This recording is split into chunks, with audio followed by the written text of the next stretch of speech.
Donc, bonjour, je suis Isabelle Machola, présidente et cofondatrice d'Isaït. Isaït, c'est une start-up créée il y a 5 ans. C'est une plateforme socialement responsable de data labeling, donc d'entraînement d'algorithmes pour l'intelligence artificielle, et qui fait travailler plus de 1500 femmes sur 4 continents et 44 pays.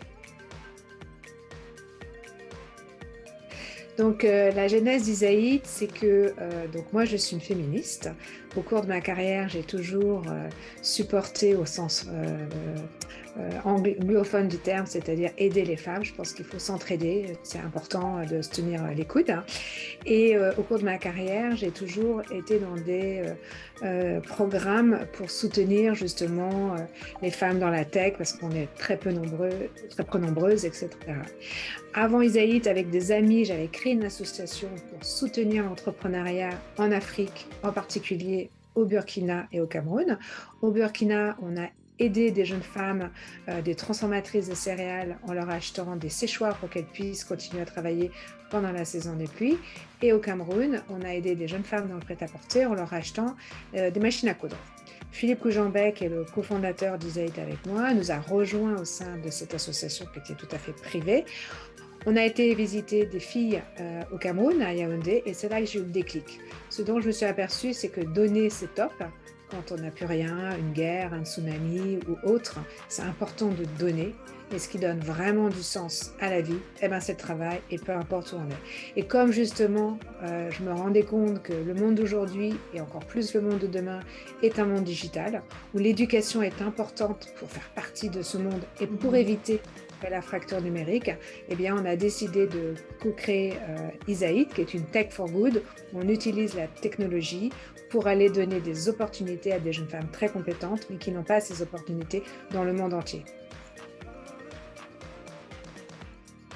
Alors, j'ai un cursus un peu haché, on va dire, dans le sens où, au lycée, collège, je suis assez bonne élève. J'ai une matière très forte qui s'appelle les maths. D'ailleurs, je suis inspirée par ma prof de maths, j'adore les maths, c'est super, etc. Je suis un peu plus faible en physique et donc ça s'appelait, je crois, un conseiller d'orientation. Voit mon profil et en terminale, c'était l'époque du bac C, donc un bac scientifique. Il me dit, toi, tu n'es pas assez bonne en physique. Bon, j'avais, je sais pas, 11, mais tu es très bonne en langue, histoire, géographie. Tu as le profil prépa HEC. Et donc, me voilà embarquée sur prépa HEC. Sauf que, en fait, je ne comprends pas ce que je fais là. J'arrive dans la prépa et j'ai aucune motivation pour apprendre et encore moins pour préparer les concours. Donc, j'abandonne en avril, juste à Pâques. Je ne voulais pas que mes parents dépensent de l'argent pour des concours. Et donc là, je termine ma scolarité en fac. Je passe un DUG de Sciences Éco. Mais là aussi, je ne trouve pas... Et donc, je décide de faire, de rentrer dans une école d'ingénieur avec une prépa intégrée. Et donc, voilà, c'est comme ça que je me suis retrouvée dans une école d'ingénieur. Alors, malheureusement, de managers femmes, j'en ai eu 2 dans ma carrière, elles ne m'ont pas du tout inspirée, ou en tout cas, elles m'ont donné envie de ne pas être comme elles. C'est-à-dire que c'était des femmes un peu le même profil, d'ailleurs les deux. Bon, avant Izaït, j'ai travaillé beaucoup dans des structures américaines. Donc c'était l'américaine, d'ailleurs assez étrange, mariée à des hommes qui ne travaillaient pas. Et donc elle travaillait 23 heures sur 24, aucune empathie, aucune... c'était Pourtant, moi, je suis une très grande bosseuse, on va dire, mais là, elle dépassait et en fait, c'était l'époque, mais j'ose espérer que ce n'est plus comme ça maintenant, mais c'était l'époque où il fallait être comme le mec, ou en tout cas même pire que le mec, pour se faire respecter ou pour avoir sa place. Et là, elle surplombait, et donc c'était une ambiance tout à fait... Donc, quand je les regardais, je me disais, moi, quand je serai super manager, non, c'est pas possible. C'est pas possible que je sois comme ça. Et justement, ça m'a donné envie d'aider, de collaborer, d'être moi-même. En fait, j'ai toujours eu des valeurs profondes personnelles. Et d'ailleurs, c'est là-dessus qu'on a co-créé Isaït, où c'est la transparence, l'honnêteté, la bienveillance. Mais moi, je dis toujours, c'est pas parce qu'on est bienveillant qu'on n'est pas exigeant. Mais voilà, de faire des choses, j'ai envie de dire, propres, où on est dans un milieu où on se respecte. Et donc, évidemment, aujourd'hui, Isaït, c'est une petite structure, hein, c'est 22 personnes. Mais ben voilà, je suis fière de dire que ce matin, il y avait un rapport d'une personne qui vient de rentrer depuis un mois. Elle vient pourtant du monde associatif. Et elle dit, ben, j'ai trouvé vraiment une ambiance où, je sais que tu me l'avais dit Isabelle lors des entretiens, mais où on peut vraiment tout dire. C'est-à-dire qu'il n'y a pas de... chacun est libre de s'exprimer en fonction de ses opinions, on respecte, on est d'accord, pas d'accord, mais voilà, en tout cas, je suis fière d'avoir, et je pense que ces personnes-là que je regardais comme un œil, avec mon œil noir, en me disant, mais non, c'est juste que j'ai pas envie, c'est pas le bon... Et puis, c'était l'époque aussi, et maintenant, ça change. J'avais lu l'autre jour un entretien d'une jeune entrepreneuse de, je crois, 35 ans. C'était Superwoman. Moi, je me rappelle déjà à l'époque, j'avais été interviewée dans un journal et j'avais dit non, il n'y a pas de Superwoman, ça n'existe pas. La fille qui fait tout bien, et le boulot, et le mari, et le copain, et la famille, et les enfants, et le perso, mais ça n'existe pas. En fait, il faut faire des priorités dans la vie. Moi, à un certain moment, j'ai travaillé énormément. Bon, je travaille toujours, mais beaucoup. Mais voilà, et donc ça veut dire que mon perso, eh ben, j'en faisais moins parce que comme j'étais absente du lundi au vendredi, eh bien, le week-end, je le passais avec ma famille. Et donc, si je vais regarder, est-ce que du perso, je m'éclatais entre 35 et 45, bah, peut-être pas, mais c'était un choix. Et dans la vie, ces choix à 50 ans, on peut les changer, ou à 20 ans, c'est des choix différents. Ce qui est important, c'est d'être aligné par rapport à ces choix. Mais Superwoman, il faut arrêter, ça n'existe pas. Et je pense qu'on était un peu dans ce mythe où la fille a réussi c'est tout, etc. Et ça, c'est pas vrai. Les femmes dans la tech, non. La façon dont on gère la relation homme-femme, j'ai trouvé que aux États-Unis, alors c'est le côté bon et le côté moins bon. C'est-à-dire que, en fait, il y a eu, je ne sais pas trop parce que j'ai pas trop suivi, mais il y a eu beaucoup de procès aux États-Unis où, bien avant le MeToo et compagnie, où aux États-Unis, tu allais voir ton RH en disant telle personne m'a fait telle réflexion, je peux te dire que la personne a passé un mauvais quart d'heure, potentiellement elle était virée. Et ça, je te parle de ça il y a 15 ans, 20 ans, bien avant les MeToo et compagnie. Donc ça, on se sentait plus en sécurité, c'est-à-dire qu'il y avait vraiment égalité, on va dire, d'un point de vue professionnel, entre l'homme et la femme. La contrepartie de ça, j'ai trouvé que l'homme vis-à-vis de la femme, alors c'est là peut-être l'ambiguïté, c'est voilà, comme tu es mon équivalent, petite anecdote que je raconte, c'est on part en déplacement, je tire ma valise, à ce moment j'ai du mal à la porter, personne ne m'aide. Parce que potentiellement aider Isabelle à porter sa valise, c'est se rapprocher d'Isabelle comme c'est une femme, etc. Bon bah la même chose se passe en France, en Italie, le mec il va venir tout de suite m'aider. C'est sûr que tu peux souffrir de ça. Moi, je suis à fond pour les quotas. On n'arrivera pas à faire bouger les lignes si on ne force pas les choses.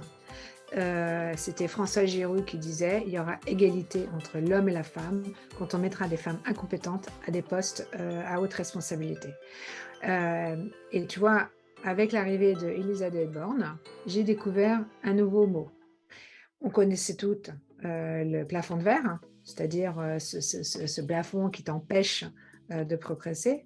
Eh bien, avec l'arrivée de Elisabeth Borne, bon, alors, je ne parle même pas de tout ce qui a été dit dans la presse à son arrivée, enfin, je veux dire, on se focalise sur son parcours, qui elle est en tant que femme, pas en tant que, est-ce qu'elle va apporter une pierre à l'édifice en tant que Premier ministre. Mais j'ai découvert, de façon atterrée, un nouveau mot que je n'avais jamais entendu parler, c'est la falaise de verre. Alors, c'est quoi la falaise? Je ne sais pas si tu en as entendu parler. La falaise de verre, c'est on met une femme à un poste très challenging, très risqué. Premier ministre, voilà, il y a eu Edith Cresson qui n'est pas restée si longtemps. Macron a été réélu avec pas de majorité. Donc, évidemment, le poste de Premier ministre, ce n'est pas un poste facile, que ce soit un homme ou une femme. Donc, on met une femme à un poste très difficile, challenging, qui peut à tout moment sauter parce que, voilà, c'est le monde politique. On met cette femme. Bon, elle a une chance sur deux de se casser la figure, hein, comme un homme, mais il Mhm. se trouve que c'est une femme. Elle se casse la figure et là on dit, ah, vous avez vu? Elle s'est cassée la figure, c'est une mauvaise, il faut mettre un mec, comme ça, lui, il fera le job. Et c'est comme ça qu'a été décrit la falaise de verre. Et ça, je trouve ça dingo, quoi. C'est-à-dire que on est encore dans ce mode où on doit vraiment...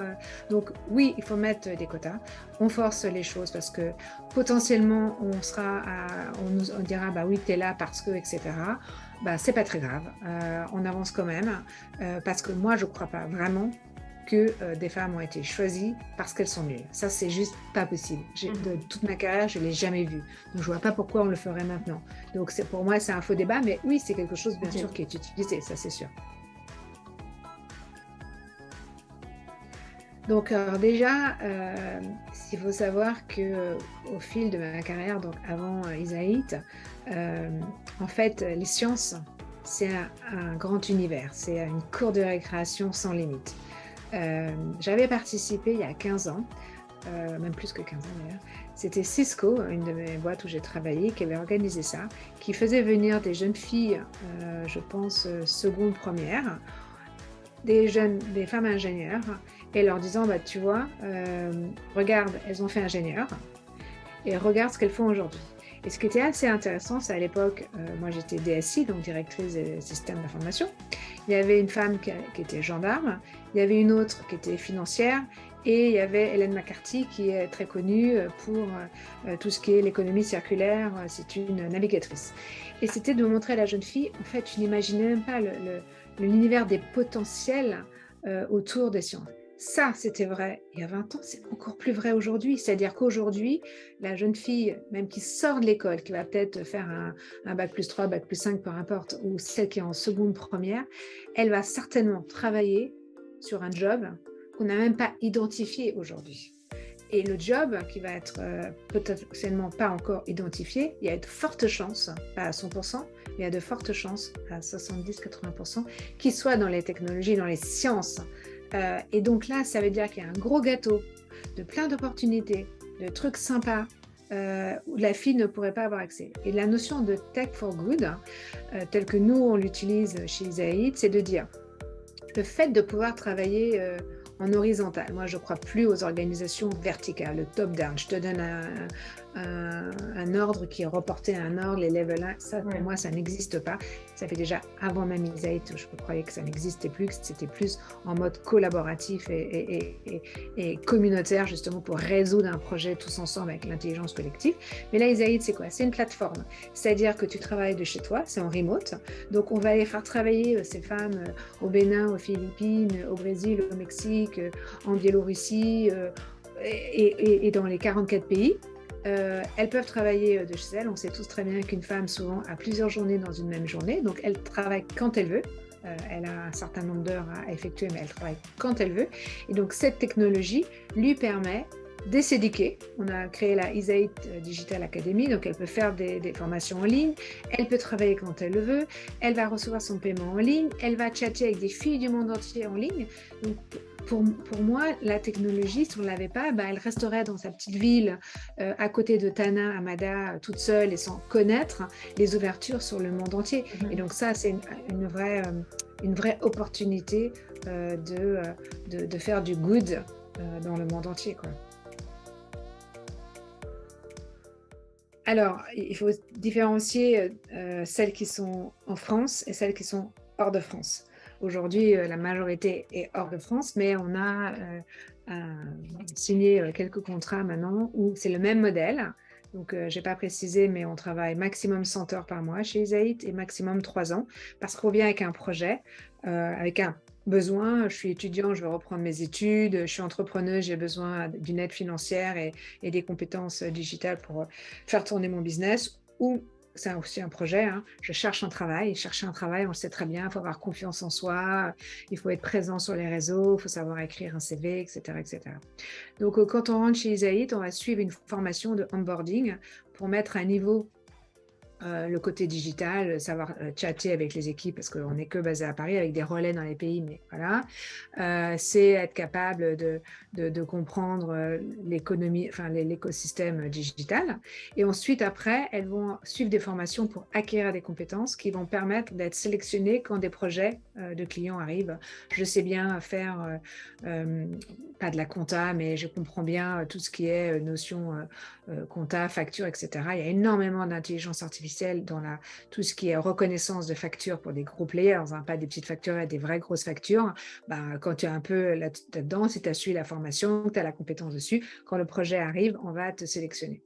Dans les pays hors de France, on travaille avec des relais, des ambassadeurs. C'est des personnes qui vont aller sourcer les jeunes femmes, soit dans les universités, soit dans des ONG, des associations. Et en France, bah, c'est à peu près la même chose. Donc, on travaille avec des structures comme Simplon, on travaille avec des structures comme Empower, Social Builder. Justement, Social Builder, c'est mettre les femmes dans le numérique après 50 ans. Par exemple, toi, ça te paraît évident, demain, tu veux faire une petite mission auto-entrepreneur, tu sais de quoi je parle. Tu as des jeunes femmes qui ne savent même pas de quoi. Donc, nous, aujourd'hui, comme on prend que des personnes légales, bah, même en France, il faut aller s'inscrire, etc. Donc, il y a tout cet univers numérique Oui. qui, pour certains, c'est chinois, quoi. Ouais, en fait, j'en ai pas un, j'en ai trois.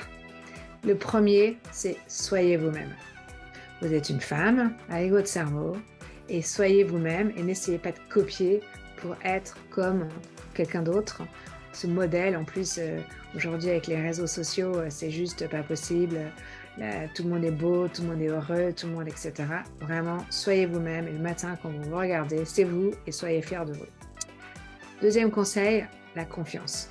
Ayez confiance en vous. C'est important, c'est ça qui est le moteur pour avancer. Je sais bien qu'on n'est pas tous nés équivalents là-dessus. Parfois, ça vient de l'éducation, les parents qui ont été plus durs, potentiellement, l'école qui nous a un peu secoués, etc. Donc, ce petit panier de confiance, chez chacun, il est plus ou moins. Mais faites des choses pour justement, s'il n'est pas très haut, ben, pour aller le chercher. Et entourez-vous de gens positifs. Éliminez les toxiques qui vont vous dire ben non, c'est pas bien, etc. pour justement cultiver cette confiance.